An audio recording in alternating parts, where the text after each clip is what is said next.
आज अंता में प्रमोद जैन भाया अपना नामांकन दाखिल कर रहे हैं। उसकी रैली चल रही है, कांग्रेस अपनी ताकत दिखा रही है। मगर अंता में कल नरेश मीणा ने भी अपनी ताकत दिखाई, जिसके वीडियो सोशल मीडिया पर लगातार सुर्खियां बटोर रहे हैं। जी हाँ, अंता एक ऐसा चुनावी मैदान बन चुका है जहां मैंने पहले भी कहा था कि प्रतिष्ठा का प्रश्न है।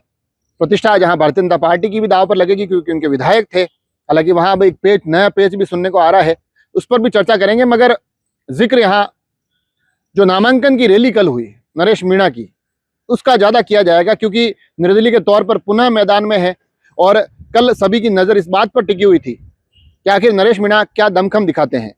और ये चर्चा इसलिए भी जरूरी हो जाती है क्योंकि नरेश मीणा जो पिछला एक उपचुनाव हुआ उसमें भी वो देवली उनियारा से चुनावी मैदान में थे, तो अब लोगों को लग रहा था कि क्या वापस निर्दलीय के तौर पर उतरेंगे तो लोग उनके साथ खड़े दिखाई देंगे।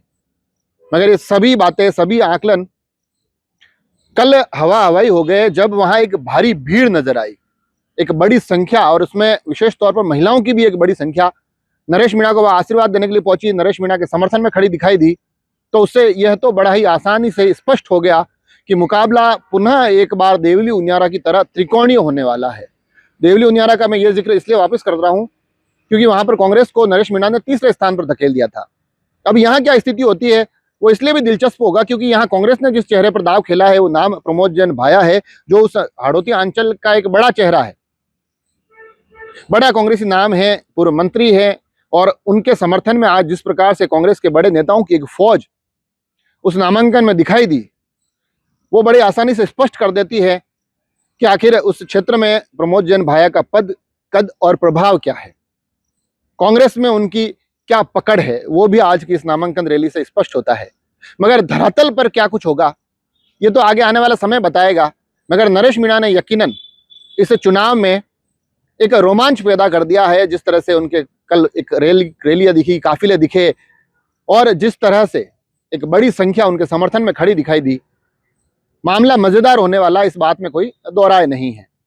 अब जो मैंने कहा कि भारतीय जनता पार्टी ने अभी तक अपना चेहरा स्पष्ट नहीं किया है, तो उसको लेकर कुछ सुगबुगाहट यह भी हो रही है कि जिस एक आदेश के बाद अंता के पूर्व विधायक कंवरलाल मीणा को जो सीट छोड़नी पड़ी थी, संभव है वहां पर कुछ ऐसी तकनीकी चीजें भी सामने आ सकती है जिससे कि ये चुनाव टल जाए, जिससे कि उनकी वापसी हो जाए। हालांकि इस बात को लेकर कोई स्पष्ट तथ्य सामने नहीं आ रहे हैं, सुगबुगाहट इस चीज की भी है।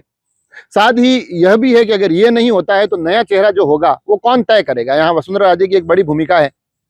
मगर यह भी कहा जा रहा है कि जो भी तय करेगा फिर इस चुनाव के साथ उसकी प्रतिष्ठा भी दांव पर दिखाई देगी। तो ऐसे में जो मैं बार बार कह रहा हूं कि चुनाव यकीनन प्रतिष्ठाओं का प्रश्न बन चुका है।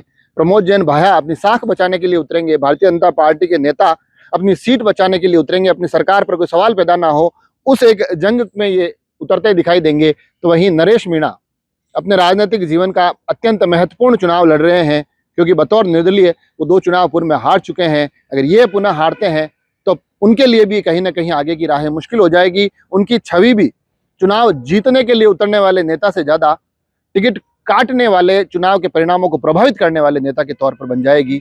यकीनन यह वो भी नहीं चाहते होंगे। तो ये अपने आप का बड़ा एक रोमांचक चुनाव होने वाला है, जिसमें कि त्रिकोणीय मुकाबला है। मुकाबले में ऊंट किस करवट बैठता है, कौन किस तरह से अपना प्रभाव धरातल तक पहुंचाता है, इस पर हमारी नजर बनी रहेगी। आप जुड़े रहे राजसमंद एक्सप्रेस से। धन्यवाद।